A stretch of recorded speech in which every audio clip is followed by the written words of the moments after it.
Luna High School in the neighborhood that did not, I repeat, did not burn. You can see all these houses are standing around here, unburned.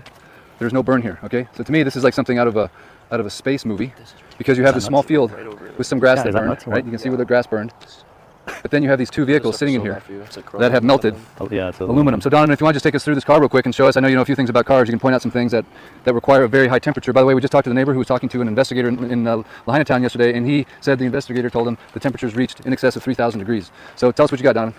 Well, we have about 300 degrees for aluminum, and this 300? 1300. 1300, okay, thank you. 1300, well 1220, but if you round it up, because it was not only melted, it was liquefied to the point where it ran became down a river of aluminum going down the dirt hill. So this is the aluminum rim, obviously. There's the tire, what's left of it, the steel threads or steel belts. And maybe combination gas tank if the gas tank's aluminum. Okay, okay. So you have liquefied aluminum running down the side of a grass fire. The caliper melted, unless they stole it, but it looks like the bolts are still there. So that, and then you get the belt, the steel belt of the tire, which is just a bunch of a wire mesh laying there, and you have the windows that were melted, the back window. If you look at the big old, like almost like the glass is just melted. Yeah, it was dripping. This is almost what you would see if you put a car in an incinerator.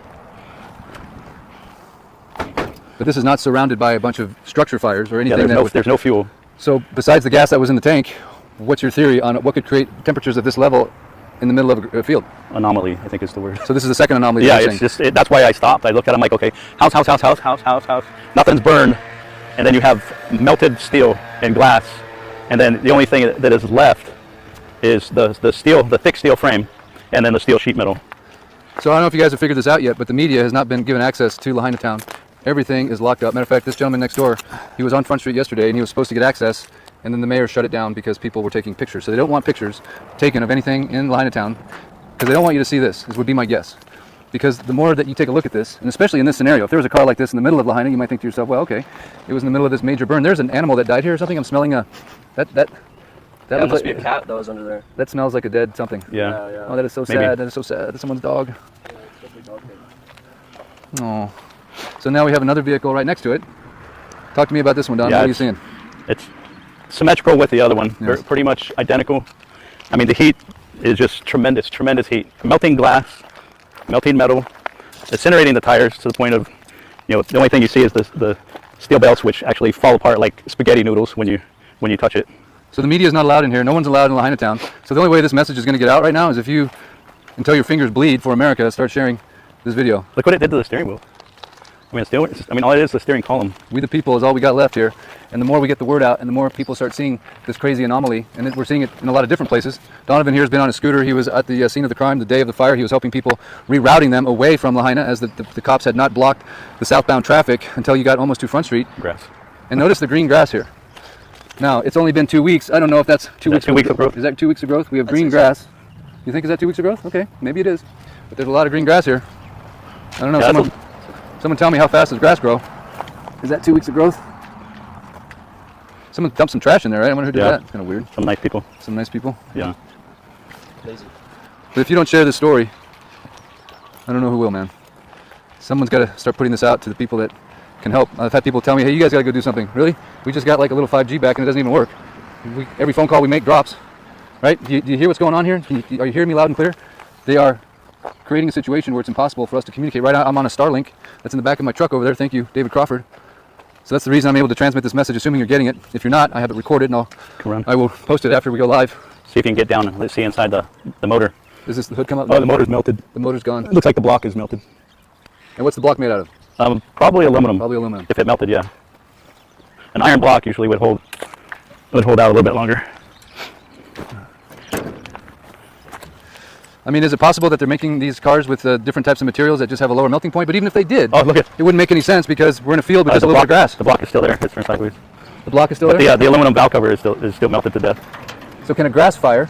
But how does it burn underneath the hood? That's the thing. Underneath the hood is protecting it from heat, right? Or oxygen. Oxygen. You can't get in there. Right. So you have no combustion. And again, if you're just tuning into this live, the edge of the fire went to that little grass. This was all just grass, no trees. You can see a couple trees right there. It just went to the edge of the sidewalk. I mean, not even to the sidewalk. It just went inside of this fence, and then it stopped right before it got to this guy's thing, this guy's house. And just to orientate you here, you can see the roadblock of the National Guard right there. That is where the fire burn area starts at the top. Not the top, but of Lahaina Luna. Sorry guys, I'm all over the map here. That, if you can see that blockade, that's actually where the burn zone is. So the fire was down there, okay? The fire was down there. This is above we're above the bypass. The fire was below the bypass. There was no fire here, except for this little tiny field. Supposedly it only started a quarter mile away. So we're going to go there next. We can and go take a look. Next, we're going to go to where we think the fire may have started. This is interesting too. Is this 2 weeks worth of grass growth? Maybe it is. No, it looks like fire mist right there. Interesting. But you notice that house is untouched there. Now let's just scan the houses next door so you can see for yourself that all these homes are perfectly fine. So there's no fuel to create the fire that's powerful enough. It's like if you burned your campfire next to your car and then this happened to your car next. Well, everybody's thrown beer bottles or bottles in their campfire. Right. And I mean, look at the windshield. It's almost gone in the back windows. So does everyone just need to go take a little Wikipedia tour on the melting points of things and just do some research? Yeah, it's amazing. Is that a good idea? So, because I didn't know much about melting points before all this started, and I'm a skeptic when it comes to all things outlandish. But to me, this is what now seems outlandish to me. Again, if you're just joining right now, please share the video because we're trying to get the word out. What's going on in Maui? Give to the Lahaina Fire Fund if you can. We've raised over $500,000. Every penny will go back into the hands of survivors. We're going to document it all. Don't worry. If you want to give directly to survivors, I'm going to try to get Donovan here to give me his Venmo if he wants to, so he can go give the money you give to him to the people that he knows that were affected. He doesn't need any money. I don't need any money, but we are trying to raise money. And the idea that I came up with, tell me what you guys think. Again, this is sort of like a public forum, if you will, for ideas.